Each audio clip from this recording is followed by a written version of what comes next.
Martín Loaiza Fernández, que es abogado especialista en Derecho de Daño. Martín, ¿cómo estás? Olivares en la radio, buen día. ¿Qué tal, Eduardo? ¿Cómo te va? Buenos días para toda la audiencia. Bueno, te agradezco mucho, Martín, que nos atiendas. ¿Sabes por qué? ¿Viste el caso en Buenos Aires del polista?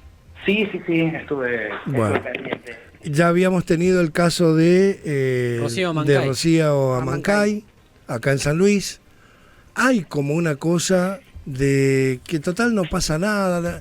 Y yo quería preguntar, es decir, alguien viene, atropella a alguien, se escapa, se va del lugar y luego se entrega y queda esa cuestión allí de decir, es abandono de persona. Y quería, digamos, obviamente que nunca nadie quiere que esto le suceda a uno ni a nadie, ¿no? Pero estamos viendo casos que se repiten. ¿Cómo lo analizás legalmente a esta situación? Bueno, por empezar, tenemos que plantear que cuando uno tiene un accidente de tránsito, bien lo has dicho vos, bien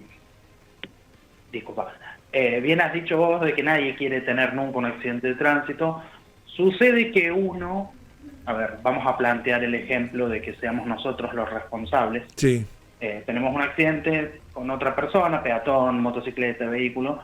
Al ser responsables de ese daño, nos ponemos en una posición de garantes respecto de la salud o de respecto de la otra persona, porque hemos sido nosotros quienes hemos alterado el status quo de la situación, como repito, poniéndonos nosotros en posición de garantes de la salud.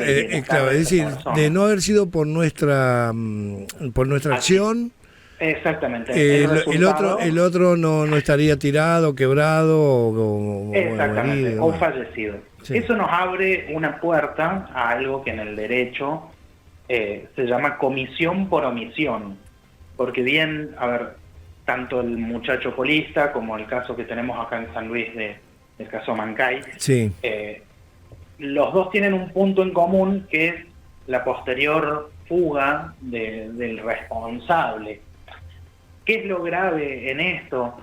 Que se produce, dado la fuga, un delito de comisión por omisión, que básicamente, por más de que suene medio enroscado, es cometer un delito por omitir hacer algo, y esta omisión es justamente la omisión de prestar auxilio a una persona que nosotros hemos puesto en esa situación. Esto perjudica la situación. ¿Por qué? Porque entra a jugar lo que se llama el concurso de delitos, que es cuando se suman dos delitos.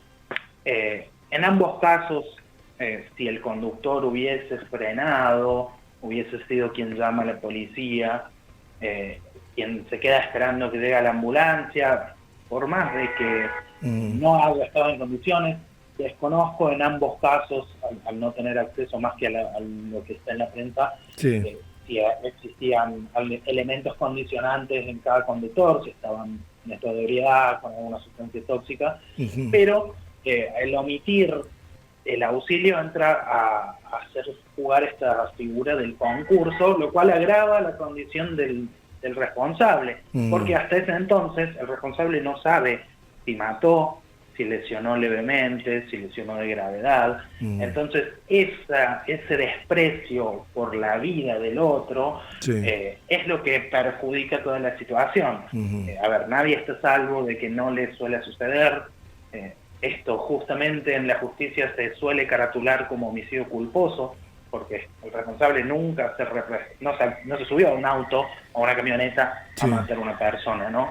Pero el hecho de la conducta posterior pone al responsable en una situación más desventajosa que la que hubiera tenido, porque fríamente hablando y despojados quizás de toda la mediatización y con el absoluto respeto a las víctimas que son las familias, y las víctimas son realmente víctimas, esta persona podría evitar consecuencias jurídicas, judiciales, por más del reproche que a él le valga, y por lo menos da la cara. Bueno, pero está siendo muy común que la gente se escape, ¿no? Mira. Digamos, se escapa, van a ver el abogado, es casi un clásico, ¿no? Llaman al abogado o van a verlo y el abogado le dice, boludo, ¿cómo te escapaste? Entregate, y se van a la comisaría. Hay casi ya una lógica del que puede hacerlo, ¿no? Obviamente hay otras personas que por la misma situación entran en shock o se provocan lesiones, ¿no? Pero el que puede atropella, se escapa, llama al abogado y el abogado le dice volvé y entregate, ¿no? Me parece que hay una lógica con eso ahora. Sí, por supuesto, porque el estar en estado de fuga, en estado de prófugo, nada, lo que genera es un impacto social que muchas veces es más grave que la consecuencia jurídica. A ver, no quiero, volviendo al hecho del respeto a las víctimas, que es lo primordial, uno paga un seguro obligatorio en el automotor, entonces si uno tiene un accidente, no tiene por qué fugarse, porque si uno obró bien, no obró al contrario de la ley de tránsito, no obró alcoholizado, no obró bajo el efecto de sustancias tóxicas, tiene que tener la tranquilidad de que su responsabilidad va a estar cubierta en la parte civil y en la parte penal también, porque como digo, pero el tema es cuando vengo, o vengo borracho, o me fumé un porro, o venía viendo el celular, o venía peleando con alguien, con mi pareja dentro del auto, y atropello, ¿no? Ahí en esas circunstancias parece que entran en pánico, ¿no? Y salen huyendo. En esa otra circunstancia, ¿cuál es el encuadre legal?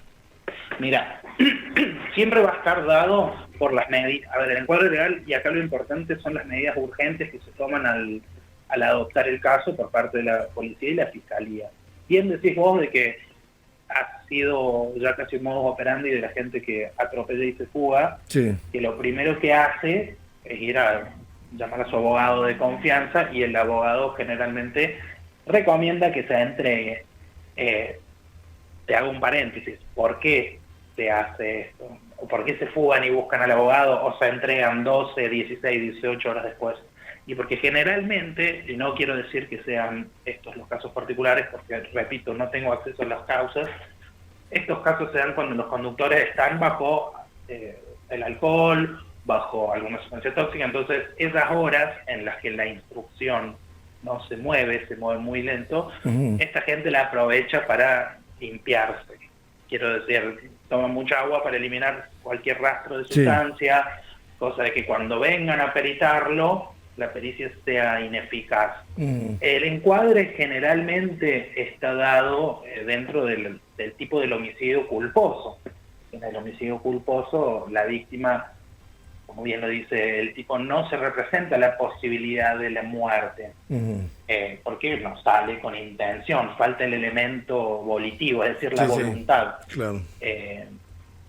¿Qué suele pasar? Y particularmente en el caso de Amancay Pedernera, la Fiscalía ha solicitado que la carátula sea de homicidio simple. ¿Qué significa esto? Que para la Fiscalía, el muchacho que tuvo el accidente con Amancay Pedernera hizo el resultado. ¿Qué es lo que, leyendo lo que el doctor Juárez planteó, es lo que le ataca la defensa a la Fiscalía, justamente por esto de que nadie... yo sé que es poco simpático decirlo, pero hay que asumir, claro, pero va a ser muy difícil que esto pase como homicidio simple, ¿no? Es la realidad. La realidad es esa, mucho dolor, mucha pena, mucha irresponsabilidad. Pero sí, es obvio, puede haber un abandono de persona, un agravamiento de la culpa, pero homicidio simple, es decir, atropellarla para matarla deliberadamente, pareciera que no ha sido la situación, por más dolor que cause, ¿no? Exactamente. A ver, como decís vos, resulta poco simpático, pero las garantías constitucionales están para todos, por más de que muchas veces se sienta injusto. Y te hago un paralelismo que en realidad no sería paralelo, sería perpendicular. En el caso del Polista en Buenos Aires, la defensa aportó un video donde se ve que el peatón cruza deliberadamente con el semáforo de la avenida en verde. por más de que el muchacho de la camioneta se fuga, Sí. Ahí tenemos que hablar de también la responsabilidad de la víctima, Sí, sí. que es lo que al muchacho polista lo ha eximido de la prisión preventiva, porque la prueba es muy Sí. clara. Bueno, a mí una vez entrando a Buenos Aires en el acceso este, tiraron algo, ¿no? Que pegó en el parabrisas, no lo alcanzé a romper. Pero lo primero que pensé, no paro ni en pedo, ¿no?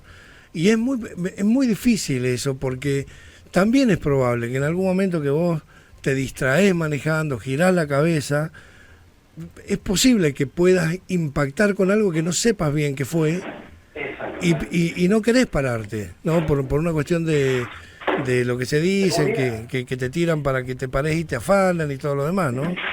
Exactamente.